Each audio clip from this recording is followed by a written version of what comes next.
ओम नमो भगवते वासुदेवाय। ओम नमो भगवते वासुदेवाय। ओम नमो भगवते वासुदेवाय। नारायणं नमस्कृत्यं नरं चैव नरोत्तमं देवी सरस्वतीं व्यासं ततो जयमुदीरयेत्। नस्प्रवेशु भद्रेषु नित्यं भागवत सेवया भगवत उत्तम श्लोके भक्ति भवति नैष्टिके। कृष्णाय वासुदेवाय देवकी नंदनाय च नंद गोप कुमाराय गोविंदाय नमो नमः। गोविंदाय नमो नमः। गोविंदाय नमो नमः। हरे कृष्ण माता जी, दंडवत प्रणाम। Thank you for the seat. Hare Krishna माता जी, धन्यवाद, प्रणाम। Thank you. Just okay. Hare Krishna, धन प्रणाम। थैंक यू माता जी। सो आज हम कैंटो 2 चैप्टर 7 श्लोका 9 पर आते हैं।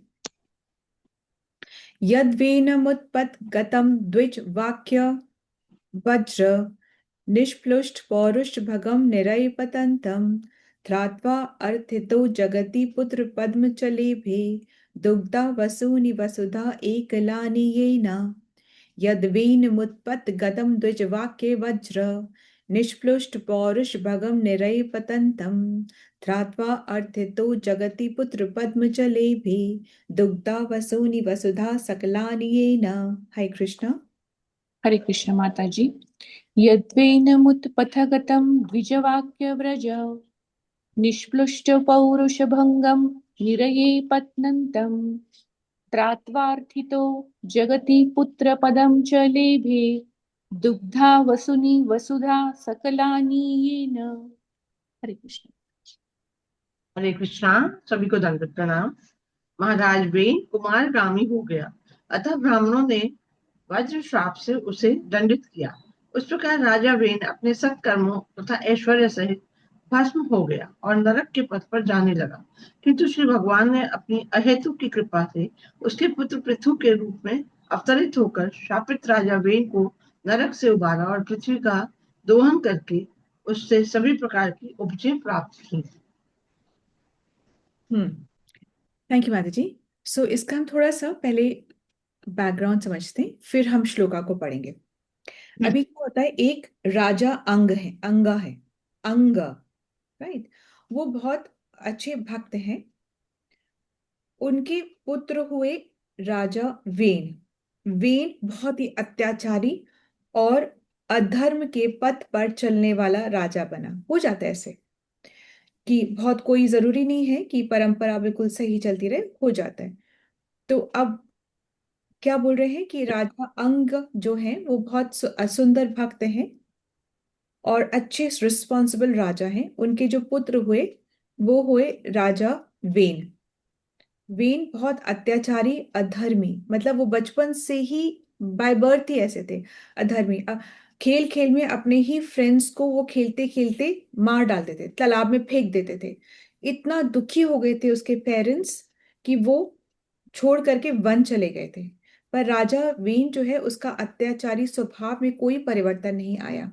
उसके अत्याचार के प्रभाव से पृथ्वी ने अन्न देना बंद कर दिया। फिर और वो ब्राह्मणों को भी बहुत दुखी किया करते थे। ब्राह्मण भी बहुत सहते हैं पहले तो, परंतु फिर जब राजा वेन जो है वो ये कहने लग जाते हैं कि तुम एक्चुअली में, तुम्हारा पोषण तो मैं करता हूँ, है ना। ब्राह्मण को कहते हैं कि तुम्हारा, मैं राजा हूं, तुम्हारा पोषण तो मैं करता हूँ, और तुम जो हो आराधना करते हो विष्णु की, तुम तो वैसे एक तरीके से उस दुष्ट पत्नी के जैसे हो जो कि अपनी पति के मतलब कृपा पर पलती है, परंतु किसी दूसरे की आराधना करती है। ठीक है, इस तुम ऐसे उल्टा पत्नी के जैसे हो। बच्चे ये बातें बोलने लग गए, तब जो ब्राह्मण है, ऋषिगण है, उनका जो वो सैचुरेशन लेवल पे पहुंच गया, उनका पेशेंस खत्म हो गया। और फिर उन्होंने अपने एक हुंकार, इसको तो हुंकार से ही राजा वेन को नष्ट कर दिया। उसके बाद में क्या करा, अब क्या था कि अब राजा को खत्म कर दो तो भी तो ठीक बात नहीं है।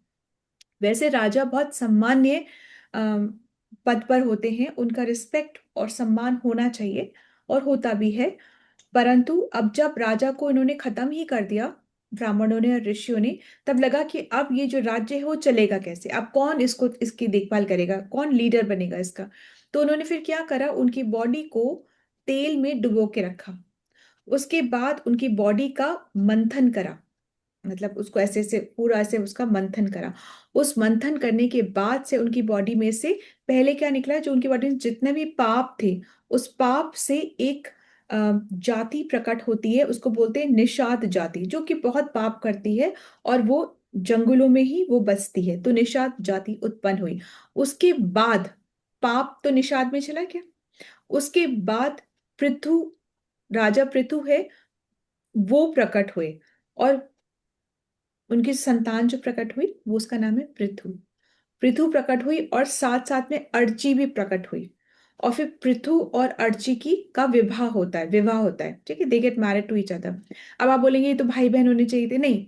अब जैसे कि इस जूम में सब सिस्टर्स नहीं बैठी हुई हैं, ऐसे नहीं है कि हम सब एक ही, ऐसे नहीं। इस रूम से कब बाहर, आप जूम से जब बाहर जाओगे तो कोई किसी पद पर है, कोई किसी पद पर है, करेक्ट। इसी तरीके से उनकी बॉडी से क्या निकला, पृथु और अर्ची निकले। अब इसके बाद हम अभी अभी वापस, अभी हम थोड़ा दे आपको थोड़ा सा बैकग्राउंड बताया है कि राजा अंगा के बेटे कौन हुए, वेन। और वेन के शरीर को जब तेल में डुबो करके मंथन करा तो उनके शरीर से क्या निकला, पृथु। पृथु और अर्ची, और पृथु और अर्ची ने शादी करी। अब इसके आगे हम थोड़ा देखते हैं, पहले हम श्लोका को समझते हैं। यद वेन मतलब जिस समय राजा वेन, जो कि करप्ट है, समझ में आया, मुत्पतगतम धर्म के मार्ग से विचलित हो गए। द्विज, द्विज किसको बोलते हैं, ब्राह्मणों को बोलते हैं द्विज ब्राह्मण। जैसे ना सेकंड टाइम जिनका बर्थ होता है, एक टाइम तो मदर से बर्थ होता है, सेकंड टाइम फिर जो बर्थ लेते हैं, जो कि दीक्षा लेते हैं, जो ब्राह्मण होते हैं, ब्राह्मण के स्किल्स जानते हैं, उस द्विज, वो द्विज। फिर यत वेन मतलब कि जिस समय राजा वेन, मुत्पत गतम मतलब धर्म के मार्ग से विचलित हो गए, उस समय क्या हुआ, फिर उस समय द्विज वाक्य मतलब ब्राह्मणों के वाक्य से, जो कि वज्र के समान कठोर थे। वज्र से किसी को मार सकते हैं, जैसे इंद्र अपने वज्र से किसी का भी वध कर सकता था। वज्र इतने कठोर होते हैं कि किसी का भी वध हो सकता है। उसी प्रकार ब्राह्मण जो है वो अपने वाक्य से, जो कि वचनों से, जो कि वज्र के समान कठोर हैं। Clear, is that okay? Yes. अब नेक्स्ट लाइन में आते, निष्प्लुष्ट पौरुष भगम निरये पतंतम। निष्प्लुष्ट मतलब ऐसे वज्र से क्या हुआ, जो कि ब्राह्मणों ने यूज करा अपने वचनों जैसा, जो वज्र था उस उनके वचनों से क्या हुआ। निष्प्लुष्ट मतलब, निष्प्लुष्ट उसको कहते हैं कि जिसका राजसी तेज नष्ट हो चुका हो, उसको निष्प्लुष्ट कहते हैं। पौरुषम, उसका पौरुष्य नष्ट हो चुका। भगम निरय पतंतम, और वो नरक में गिरने ही वाला था। मतलब जब राजा वेन धर्म के मार्ग से भटक गए और ब्राह्मणों की वाणी से, जो कि वज्र के समान कठोर थी, वो अपने राजसी तेज को नष्ट करके वे नरक में गिरने ही वाले थे। फिर क्या हुआ, फिर ये हुआ, त्रात्वा अर्थितो जगति पुत्र पदम च लेभे।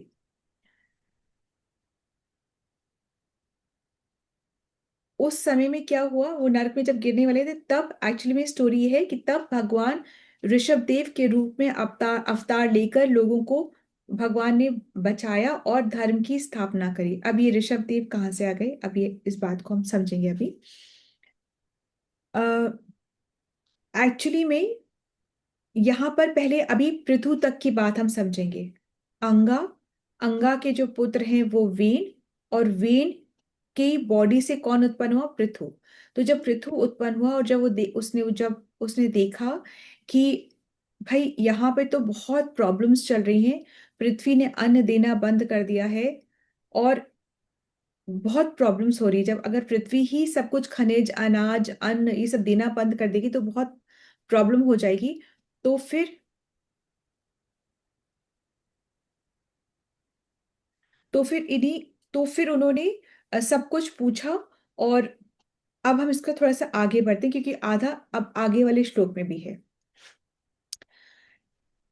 पृथु महाराज जो है वो जो वेन की बॉडी से उत्पन्न होते हैं वो एक्चुअली में राज ऋषि हैं और वो भगवान के शक्त्यावेश अवतार हैं। और उनकी वाइफ कौन है? अर्ची देवी है। ठीक है, ये दोनों कहाँ से निकले? बॉडी से, वेन की बॉडी से निकले। और वेन की बॉडी जब शुद्ध हो गई तब, ऐसा नहीं कि कितनी गंदी बॉडी से निकले। पाप के रूप में तो निषाद जाति निकल गई, उसके बाद में उसकी बॉडी शुद्ध हो गई और उसकी बॉडी में से फिर ये दोनों निकलते हैं जो फिर हस्बैंड वाइफ हो जाते हैं। राजा वेन कैसे थे? वो एक अत्याचारी और अधार्मिक राजा थे। धर्म और यज्ञ कैसे, क्यों थे वो अधर्मी राजा? क्योंकि वो उन्होंने धर्म का पालन नहीं होने दे रहे थे और वो यज्ञों का विरोध कर रहे थे, वो यज्ञ भी नहीं होने दे रहे थे। और इस वजह से ऋषियों ने उनको दंडित किया और दंडित करने के बाद में अर्ची और लक्ष्य, अर्ची किसका स्वरूप है? लक्ष्मी का स्वरूप है। और पृथु किसका स्वरूप है? विष्णु का स्वरूप है। ये दोनों प्रकट होते हैं और फिर शादी होते हैं। अब एक सोचने वाली बात यह है कि जो राजा वेन है जिन्होंने अधर्म का साथ दिया, धर्म को रोका, उन्होंने विष्णु की उपासना होने से रोका और ब्राह्मण के प्रति भी उन्होंने अपराध करा और फिर वो नर्क जाने ही वाले थे। तब भगवान ही उन्हीं के पुत्र के रूप में जन्म लेते हैं। पृथु जो है वो भगवान का ही शक्त्यावेश अवतार है, उन्हीं के। मतलब क्या विडंबना है ना, मतलब इसको समझ पाना बहुत डिफिकल्ट है कि वेन जो कि इतना ज्यादा अधर्म फैला रहा था, उसी के पुत्र के रूप में भगवान शक्त्यावेश रूप में अवतार लेते हैं। ठीक है, करेक्ट हो रहे? और फिर राजा पृथु जो होते हैं, जो कि भगवान का शक्त्यावेश अवतार है, वो अपनी शक्ति का उपयोग करते हैं प्रजा को वापस से वो सारी आध्यात्मिक और भौतिक उन्नति दिलाने में। करेक्ट? इसको कोई अपने शब्द में बताना चाहेगा, बहुत शॉर्ट, 1 या 2 लाइन में, जो आप समझे हैं?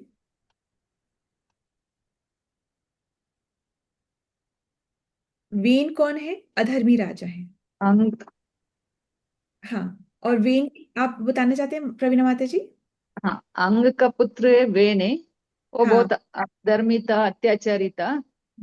उसका फिर बॉडी को चर्न करके ब्राह्मणों को बहुत ये कर रहा था। ब्राह्मणों ने उनको करके उसका बॉडी को नष्ट कर दिया।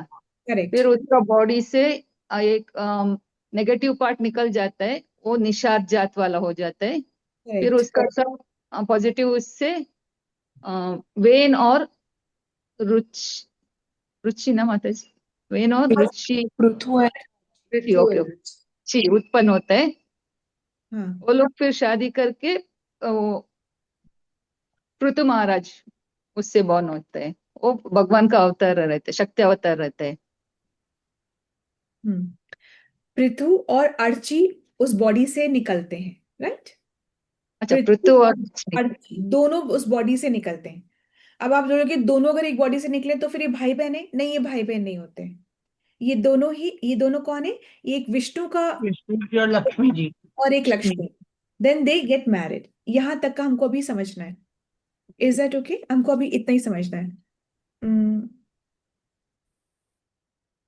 माता जी थोड़ा सा हम रीडिंग लगाएंगे, इस श्लोक में इतना ही समझना है। थोड़ा सा हम रीडिंग करेंगे माता जी। माता जी तात्पर्य ले लूं? हाँ हाँ, 9th 9th का। जो हमने पढ़ा है ना, यद्वेन, उसका ही तात्पर्य लेना है। ठीक है माता जी। वर्ण आश्रम धर्म की पद्धति के अनुसार पवित्र तथा विद्वान ब्राह्मण समाज के स्वाभाविक संरक्षक होते थे। ब्राह्मण जन प्रशासकों, राजाओं को अपने विद्वतापूर्ण प्रेम से अनुदेश देते थे कि किस प्रकार पूर्ण सत्यनिष्ठा से देश का शासन संभाला जाए। इस प्रकार पूर्ण कल्याणकारी राज्य के रूप में यह प्रक्रिया चलती थी। राजा अथवा क्षत्रिय प्रशासक सदैव विद्वान ब्राह्मणों की परिषद से सलाह लेते थे। वे कभी भी तानाशाह नहीं होते थे। प्रजा पर शासन करने के लिए मनु संहिता तथा महान मुनियों द्वारा लिखित अन्य प्रामाणिक कृतियां निर्देशक नियम प्रदान करने वाली होती थी। अतः अल्प बुद्धि वाले मनुष्यों को प्रजातंत्र के नाम पर विधि संहिता बनाने की कोई आवश्यकता नहीं होती थी। जिस प्रकार शिशु को अपने भावी कल्याण का कोई ज्ञान नहीं होता, उसी प्रकार अल्पबुद्धि प्रजा को अपने ही कल्याण के विषय में बहुत कम ज्ञान होता है। जिस प्रकार अनुभवी पिता अबोध शिशु की उन्नति के पथ की ओर ले जाता है, उसी प्रकार शिशु रूपी जनता को भी वैसे ही पथ प्रदर्शन की आवश्यकता होती है। मनु संहिता तथा अन्य वैदिक साहित्य में प्रमाणिक कल्याणकारी सिद्धांत पहले से विद्यमान है। विद्वान ब्राह्मण राजा को ज्ञान के इन मानक ग्रंथों के अनुसार तथा देश काल की विशेष स्थिति के अनुसार सलाह देते रहते थे। ऐसे ब्राह्मण राजा के वेतन भोगी सेवक नहीं होते थे, फलतः वे धर्म ग्रंथों के नियमों के लिए राजा को आदेश देने का सामर्थ्य रखते थे। यह पद्धति महाराज चंद्रगुप्त के काल तक भी चली और ब्राह्मण चाणक्य उनके अवनैतिक प्रधानमंत्री थे। महाराज वेन ने शासन के इन नियमों का पालन नहीं किया और उसने विद्वान ब्राह्मणों की अवज्ञा की। वे ब्राह्मण अत्यंत विशाल हृदय वाले थे और अपने हित की चिंता न करके समस्त प्रजा के पूर्ण कल्याण को ही सर्वोपरि मानते थे। उन्होंने राजा वेन को उसके दुराचरण के कारण के लिए दंडित करना चाहा, अतः उन्होंने सर्वशक्तिमान भगवान से प्रार्थना की और राजा को शाप भी दिया। महापुरुष की अवज्ञा मात्र से दीर्घायु, आज्ञा पालन, ख्याति, सत्यता, उच्च लोक जाने का अवसर तथा महापुरुषों के आशीष, ये सभी विनष्ट हो जाते हैं। मनुष्य को चाहिए कि वह महापुरुषों के पद चिन्हों पर दृढ़ता से चले। निसंदेह अपने पूर्ण पुण्यों से महाराज वेन राजा तो बने थे, किंतु जानबूझकर महापुरुषों की अवज्ञा से उसे उपरोक्त सभी गुणों से वंचित होकर दंडित होना पड़ा। वामन पुराण में महाराज वेन के इतिहास तथा उसके पतन का पूर्ण वर्णन मिलता है। जब महाराज पृथु को अपने पिता वेन की इस नारकीय दशा का पता चला कि वे एक म्लेच्छ परिवार में कुष्ठ रोगों के रूप में पीड़ित हैं, तो वे शुद्धि के लिए उन्हें तुरंत कुरुक्षेत्र ले आए और उन्होंने उन्हें समस्त कष्टों से छुटकारा दिलाया। महाराजा पृथु श्री भगवान के अवतार थे, जो पृथ्वी की अव्यवस्था को दूर करने के लिए ब्राह्मणों की प्रार्थना से अवतरित हुए थे। उन्होंने सभी प्रकार की फसलें उत्पन्न की, किंतु उसके साथ ही एक पुत्र के धर्म का निर्वाह भी किया, जो पिता की नारकीय स्थिति से उबारता है। पुत्र शब्द का अर्थ है पुत्र नामक नरक से उद्धार करने वाला। ऐसा ही पुत्र सुयोग्य कहलाता है। हरे कृष्णा। ठीक है मैडम जी। पुत्र जो है वो पू नामक जो नरक होता है उससे ताड़ता है पिता को, इसलिए उसको पुत्र कहा जाता है। और ये पुत्र या पुत्री दोनों ही कर सकते हैं अगर वो भक्ति के मार्ग पे चले, तो इस तरीके से। अब हम अगले वाले श्लोका में आते हैं। इसका जो बहुत ऐसा नहीं है कि पूरी कहानी अभी खत्म हो गई, इसकी बहुत अंदर लेयर्स हैं, पर हम लेयर्स आने वाले कैंटोस में पढ़ेंगे, इसलिए इसको हल्का सा टच करें कि जब हम वहां पढ़ेंगे तब आपको याद रहेगा कि ये शब्द हमने सुने हुए हैं कि राजा अंगा जो है, राजा अंगा ने एक्चुअली में मृत्यु की पुत्री से विवाह किया था। उसका नाम था सुनीता, था जो सुनीता ऐसे होता है ना, तो सुनीता जो थी वो मृत्यु की मौत की बेटी, मतलब उससे राजा अंगा ने शादी करी थी। राजा अंगा खुद भक्त थे, परंतु माता की जो प्रवृत्ति थी वो राजा वेन में गई थी और फिर वो ऐसे दुष्ट और अत्याचारी राजा बने थे। और फिर आगे की कहानी इसका बहुत विस्तार से आने वाले कैंटोस में भी इसका विवरण होगा। हम अभी के लिए श्लोका 10 में जाते हैं। नाभि रसा वृषभा आस सुदेवी सुनु योरवे चचार समदृग जड़ योगचर्याम यत पारम हास्यम मृषाय पद्मा मनन्ति स्वस्यः प्रशान्तकर्णा परिमुक्त संगा नाभिरसा वृषभा आस सुदेवी सूनु योरवे चचार समदृग जड़ योगचर्याम यत पारम हास्यम ऋषय पद्मा मनन्ति स्वस्थ्य प्रशांत करना परिमुक्त संगा। हरे कृष्ण। हरे कृष्ण।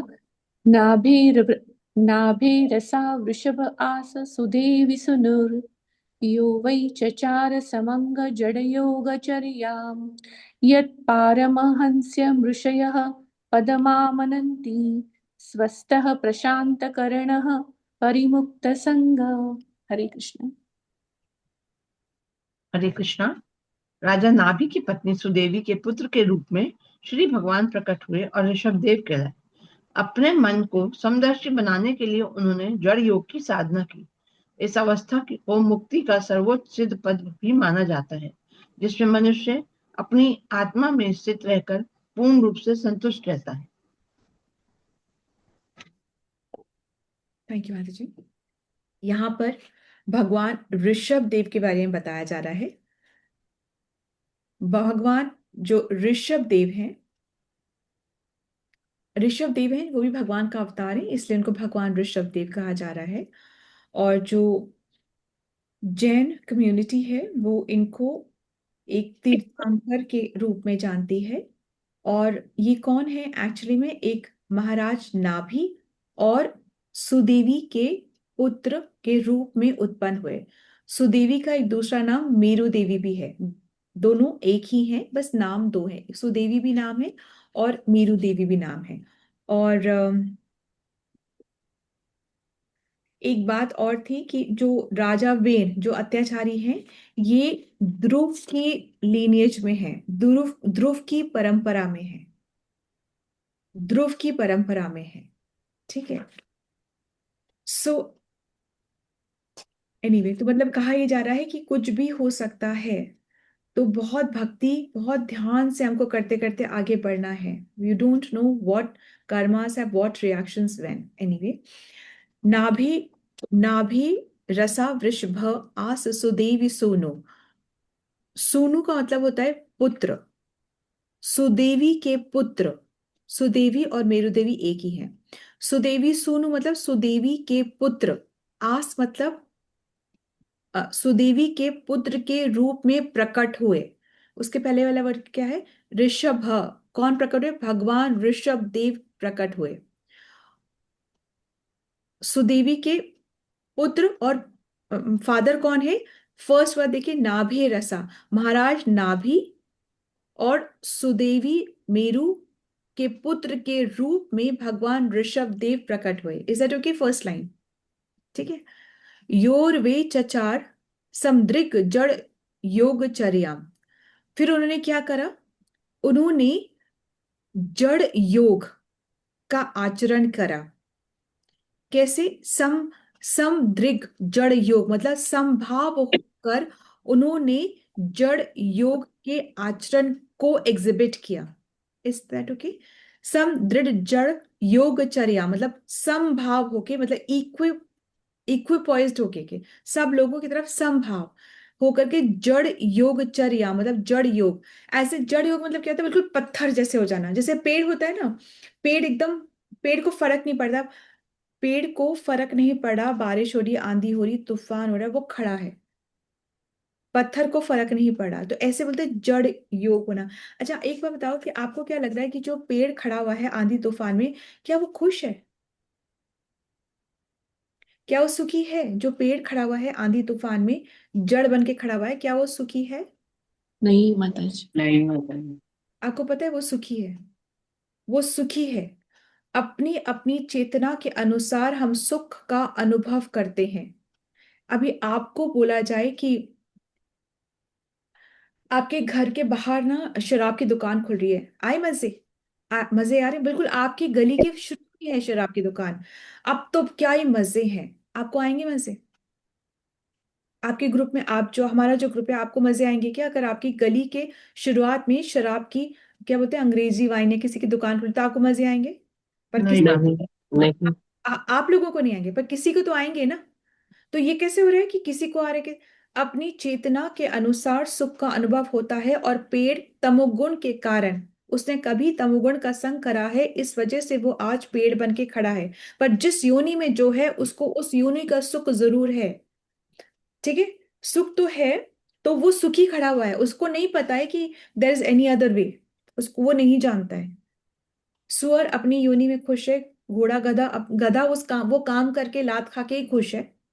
तो वो अपनी अपनी योनि में सब खुश हैं। तो जो हम सुख के लिए भाग रहे हैं, सुख तो हर योनि में है। आप समझ रहे? जो हम सुख के लिए भागते हैं ना, सुख तो हर योनि में है। और योनि गुणों से मिलती है, तो तमोगुण से एक योनि, रजोगुण से एक योनि, सतोगुण से एक योनि। तो योनि गुणों से मिलती है। ठीक है, तो पेड़ उस धूप में रहकर भी खुश है। और वो मरना नहीं चाहता है, पेड़ भी मरना नहीं चाहता है। परंतु ऐसा नहीं कि पेड़ समाधि में खड़ा है, परंतु यहां पर ऋषभ देव जो है वो इस तरीके से जड़ अवस्था में क्यों है? वो इसलिए है क्योंकि उनको अपने स्वरूप में वो इतने डूबे हैं कि उनको वो इतने विभोर हैं कि उनको बाहर के आनंद की अवेयरनेस ही नहीं है, इसलिए वो जड़ चेतन में है। समझ गए इस बात को? आप समझे इस बात को? मतलब आर वी अंडरस्टैंडिंग दिस कि एक्चुअली में वो ऐसे जड़ के जैसे इसलिए हैं क्योंकि वो अंदर के स्वरूप, अंदर का स्वरूप क्या है? नित्य कृष्ण दास में सेवक हूं। वो अपने अंदर के अ, स्वरूप में इतने लीन हैं, इतने मग्न हैं कि उनको बाहर की कोई अवेयरनेस ही नहीं है, इसलिए वो जड़ के रूप में। अब पेड़ है वो जड़ है, वो इसलिए नहीं क्योंकि वो समाधि में खड़ा है, उसको अपने अंदर के स्वरूप को पता है, उसे कुछ नहीं पता है, वो बस वहां खड़ा हुआ है, अपने गुणों का संग करके वो वहां पे खड़ा हुआ है, उसको ये प्राप्त हुआ है।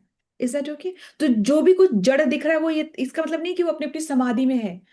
ऋषभ देव इस जड़ अवस्था में इसलिए हैं क्योंकि उनको अपने स्वरूप का रियलाइजेशन है, वो उसमें इतने डूबे हुए हैं। अभी ओके टू अंडरस्टैंड दिस? ये हमको समझ आ गया? ठीक है। अब यहां पर ये आगे अभी बताया जाएगा, ये नहीं है कि हमें उनको कॉपी करना है कि हम भी जड़ हो गए।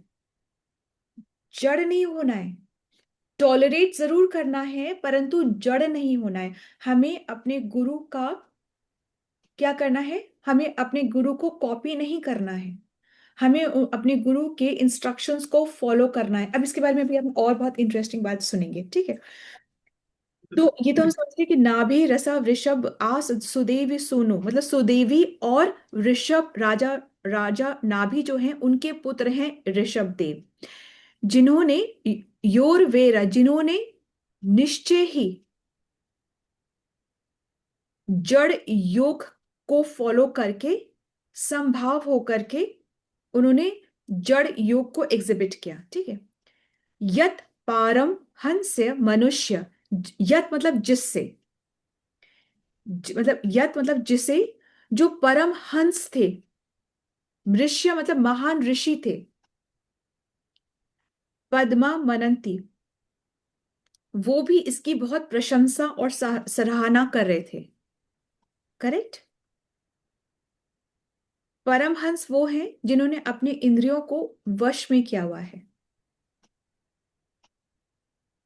तो ऐसी एक्टिविटी को, जो ऋषभ देव ऐसे परमहंस की एक्टिविटी को जो कि उन्होंने संभाव में रह करके और जड़ योग को प्रैक्टिस करके वो एग्जिबिट कर रहे थे, इस एक्टिविटी को जो महान ऋषिगण हैं वो भी प्रशंसा कर रहे थे। ऐसे नहीं थे कि उन्होंने ऐसे, मतलब वो ऐसे महान योगी बने हुए और कोई भी ना एरे गहरे नथु गहरे उनके फॉलोअर्स बने हुए हैं, उनको बोले आप तो क्या हैं, आप तो, ये सब बातें नहीं हो रही है। यहाँ बात हो रही है कि जो वो कर रहे थे उसको जो महान महान ऋषिगण थे वो भी उसकी सराहना कर रहे थे। इट हैज टू, आपके फॉलो, मतलब कि फॉलोअर्स बताते हैं कि आप किस लेवल के गुरु हैं। करेक्ट? ऐसी कोई ही यूं ही एरा गैरा आकर के उनकी चापलूसी नहीं कर रहा था। महान महान ऋषिगण थे, वो कह रहे थे कि ये तो परम परमहंस है। ये बात हम समझ रहे हैं ना? ये बहुत डीप बात है एक्चुअली में, ठीक है? अब ये परमहंस इसको क्यों कह रहे थे भगवान ऋषभ देव को? क्योंकि वो स्वस्थ स्वस्थ, मतलब कि अपने वास्तविक आत्म स्वरूप में स्थित थे। क्या मतलब? नित्य कृष्ण दास जो मेरा स्वरूप है, मैं भगवान का अंश हूं, उस स्वरूप में भगवान को ये सब जरूरत नहीं सब करने की, पर वो सिर्फ ऐसा कर रहे हैं टू सेट द राइट प्रोसीडेंस। भगवान को यहाँ आकर ये सब माला जपने की, मेडिटेशन करने की, ये सब आचार विचार व्यवहार करने की कोई जरूरत नहीं है, परंतु वो सिखाने के लिए ये सब कर रहे हैं, टू सेट द राइट प्रोसीडेंस। भगवान कृष्ण को भी आकर के यहाँ युद्ध भूमि में आने की जरूरत नहीं थी, उनका सुदर्शन चक्र काफी था सब करने के लिए। पर भगवान जब कह रहे हैं कि कर्म को नहीं छोड़ना है पर कर्म को कर्म योग बनाना है, तो फिर वो उनको खुद को भी तो करना पड़ेगा। तभी तो फिर जो सोसाइटी में जो टॉप पे लोग होते हैं उन्हीं लोगों का अनुसरण बाकी के लोग करते हैं। करेक्ट? इसलिए उनको बहुत कॉशियस होना है कि वो क्या ट्रेंड सेट कर रहे हैं, क्या प्रेसिडेंस सेट कर रहे हैं। करेक्ट? क्योंकि बाकी के लोग उन्हीं को फॉलो करते हैं। तो भगवान ऋषभदेव स्वस्थाय मतलब कि अपने वास्तविक आत्म स्वरूप में स्थित हैं। प्रशांत मतलब अपने मन और इंद्रियों को पूर्णतः शांत किए हुए हैं। ठीक है, अपने अंतकरण में है। परिमुक्त संगा वो भौतिक आसक्ति से पूरी तरह से मुक्त है। भौतिक आसक्ति मतलब तो मैं शरीर, फिर मेरे शरीर से मेरे रिश्ते, अहम और अहम अहम, मैं और मेरा का उसमें बोध होता है कि जब हम अपने आप को शरीर मानते हैं तो फिर बस मैं, मेरा परिवार, मेरा मेरा घर, मेरा ये, मेरा वो, मेरा समाज, इस इसी दायरे में हम बंधे रहते हैं। ठीक है, इसी से अटैचमेंट रहता है, और जब तक ये सब रहता रहेगा तब तक कर्मों का बंधन खत्म ही नहीं होता है। ठीक है, तो और हमें क्या करना है, शरणागत भी होनी और आसक्ति भी मिटानी है। परंतु यहां ये नहीं आ रहा है कि हम चुप होके बैठ जाएं, किसी से मतलब ही नहीं, वो बात नहीं है। तो अब भगवान ऋषभदेव महाराज नाभि और सुदेवी या मेरु देवी के पुत्र हैं। उनके पुत्र के रूप में प्रकट हुए। उन्होंने समदर्शी होकर मतलब इक्विपॉइज्ड होकर, समदर्शी होकर जड़ योग का आचरण किया, और महान ऋषि भी इस अवस्था को सर्वोच्च परमहंस की अवस्था मानते हैं। मतलब परमहंस हो सकते हैं और भी बहुत, पर ये टॉप मोस्ट परमहंस हैं कौन, ऋषभदेव। उनमें अ, उनमें पूर्णतः इंद्रियों को शांत करने की प्रवृत्ति और भौतिक आसक्ति से वो पूरी तरह मुक्त थे, इसलिए उनको ये वाला टाइटल दिया। अब ऋषभदेव केवल ऐसा नहीं है कि केवल उन्होंने त्याग ही बताया। Rishabhdev is the best example, because वो आदर्श राजा, आदर्श पिता, इन्होंने अपने पुत्रों को भी बहुत ज्ञान दिया है। ऋषभदेव के 10 पुत्र और उन्होंने अपने पुत्रों को बहुत ज्ञान दिया है। तो आदर्श राजा, आदर्श पिता, आदर्श आध्यात्मिक गुरु, और उसके बाद आदर्श वैरागी और परमहंस। तो ये सब कुछ उन्होंने एग्जिबिट किया है, बताया है कि ये सब कैसे कैसे क्या क्या करना है, सब कुछ उन्होंने बताया है। ठीक है, और ये सब उन्होंने तब किया जबकि वो खुद भगवान का अवतार है। जरूरत नहीं थी, पर उनको उन्होंने सिखाने के लिए करा। ऋषभ का मतलब होता है सर्वश्रेष्ठ। ठीक है, अब जैसे कि हमने पेड़ का एग्जाम्पल से समझा कि पेड़ जरूरी नहीं कि वो समाधि में खड़ा है इसलिए वो जड़ होके खड़ा है, ऐसा नहीं है। या जैसे देखते हैं ना कि हम कभी कभी शादियों में जाते हैं तो ऐसे कुछ कुछ मॉडल्स को खड़ा करा देते हैं ऐसे, वो चुपचाप, ऐसा नहीं कि वो समाधि में है, ऐसा नहीं है। वो सिर्फ उनको कुछ पेमेंट मिलनी है, इस वजह से वो ऐसे खड़े हुए हैं।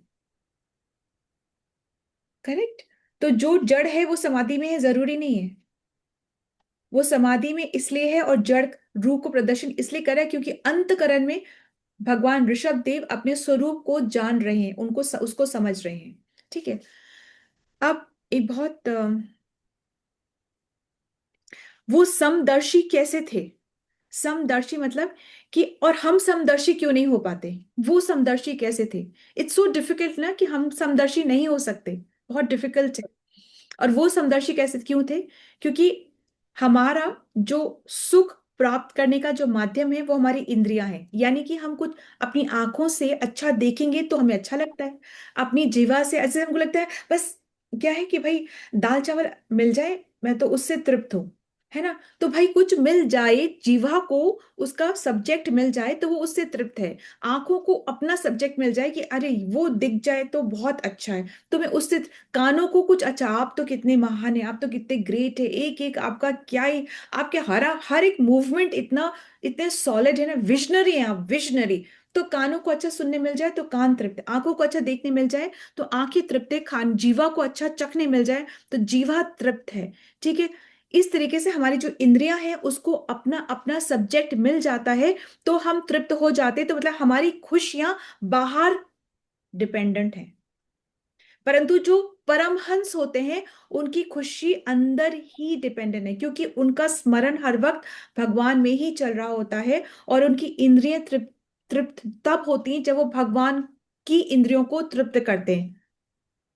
ठीक है, तो इसलिए हम समदर्शी नहीं हो पा रहे, और यहाँ पे ऋषभ देव जो हैं वो समदर्शी हैं। हमारा तो हमें चाहिए अच्छा खाना, अच्छा सोना, अच्छा सुनना, अच्छा देखना, ये सब चाहिए। पर परमहंस का जो सुख है वो अंदर से प्राप्त है। उनका सुख अंतकरण में है, हमारा बाहर करण में है। ये है, ऐसा है। ठीक है, so not to worry about that, ऐसा ही है। तो जो भक्त होता है वो अपने अंतकरण में सुख, अंतकरण में वो किसका स्मरण कर रहा है? भगवान का, जो भगवान की इंद्रियों को तृप्त कर देता है, फिर उसको उसी से ही सुख प्राप्त होता है। Is that okay?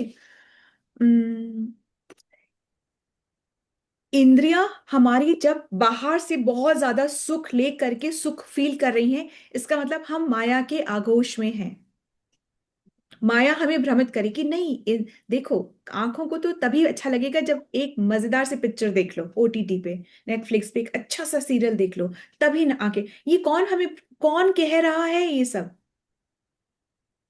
Maya. Maya Devi, absolutely. तो हम ये माया से भ्रमित है, इसलिए हमारी सोच माइंडलेस हो रही है। हम क्या सोच रहे हैं? क्योंकि हम माया से भ्रमित हैं।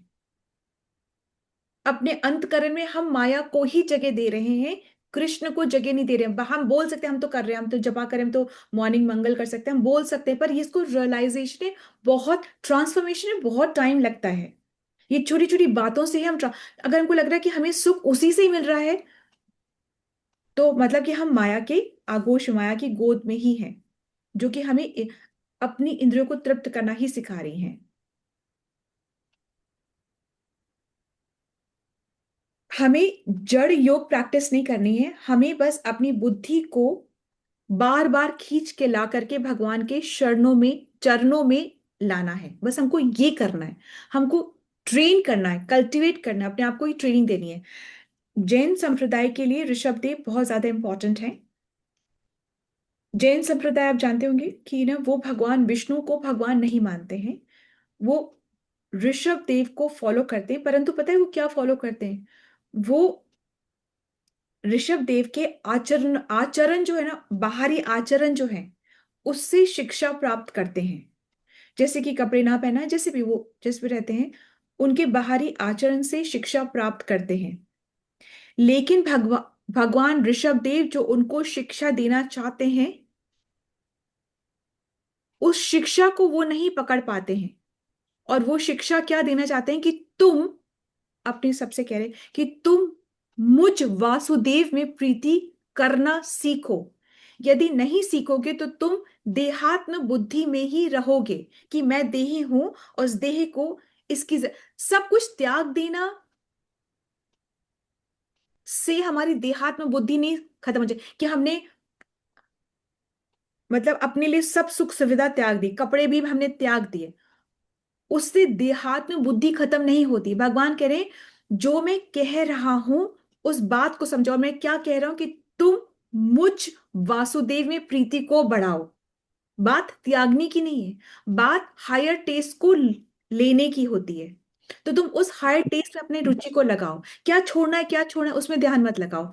और क्योंकि जो महान ऋषिगण है वो ऋषभ देव के इस बाहरी आचरण को ही एब्जॉर्ब कर रहे हैं, इस वजह से जो ऋषभ देव है वो इनसे इतना प्रसन्न नहीं है। अरे रियली, मतलब ये तो उनको कॉपी करें, फिर भी भगवान ऋषभ देव इन ऋषियों से प्रसन्न नहीं है? हाँ नहीं है, क्योंकि उनको पता है, ठीक से पता है कि ये सिर्फ मुझे कॉपी करें। ये नहीं समझ रहे कि मैं ऐसा क्यों कर रहा हूं।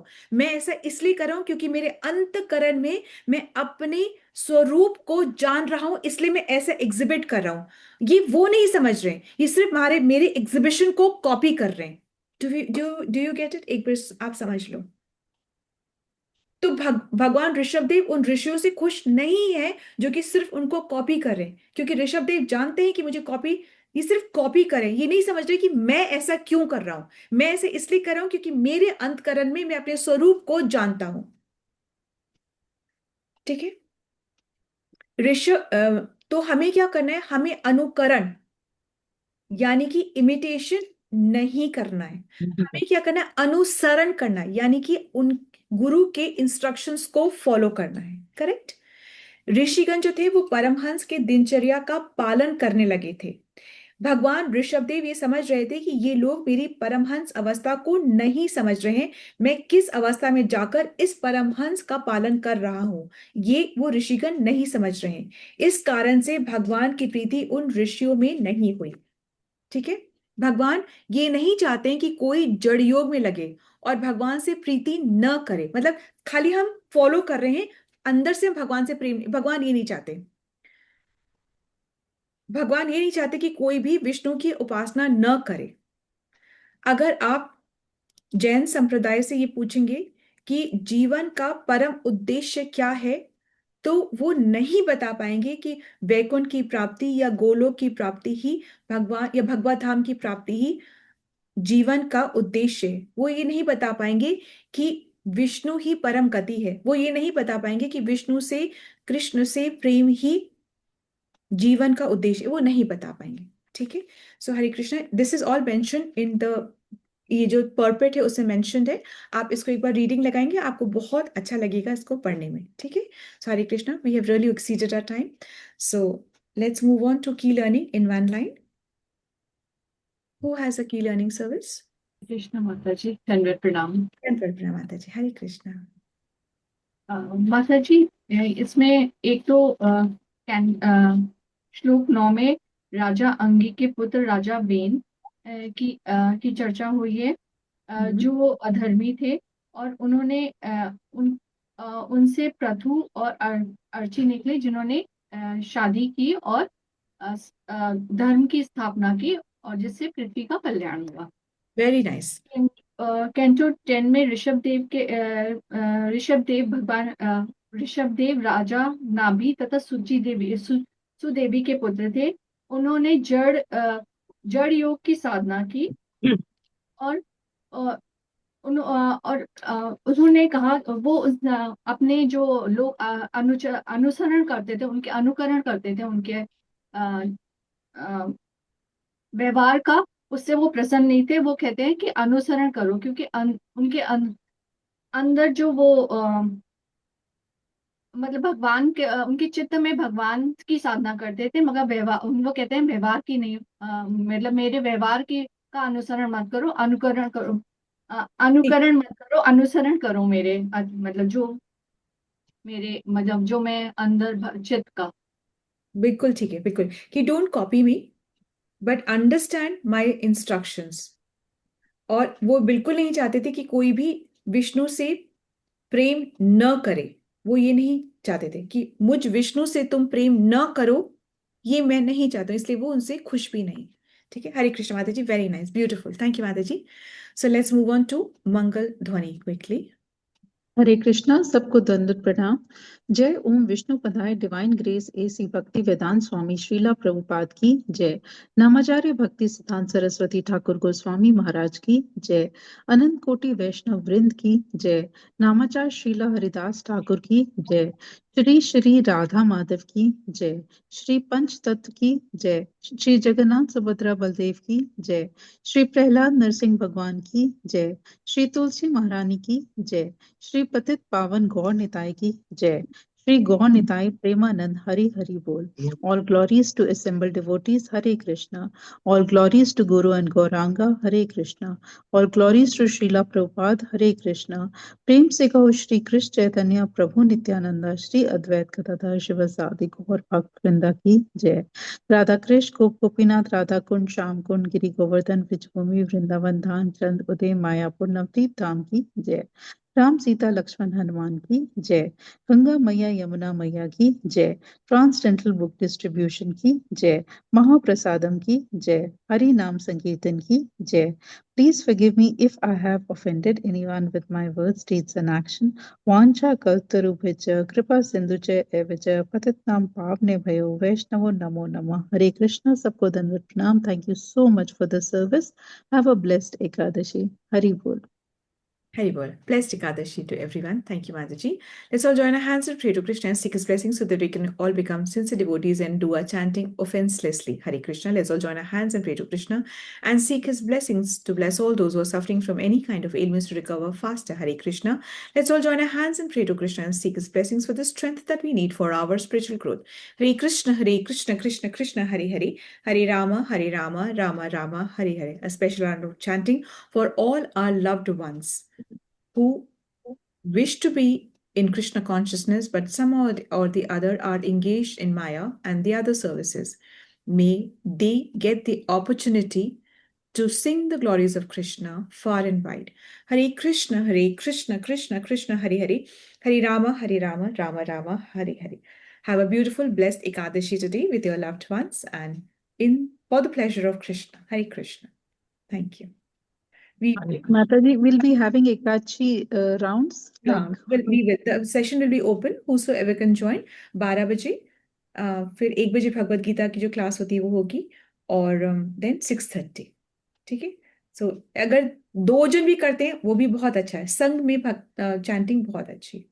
ठीक है. So please join. Hare Krishna.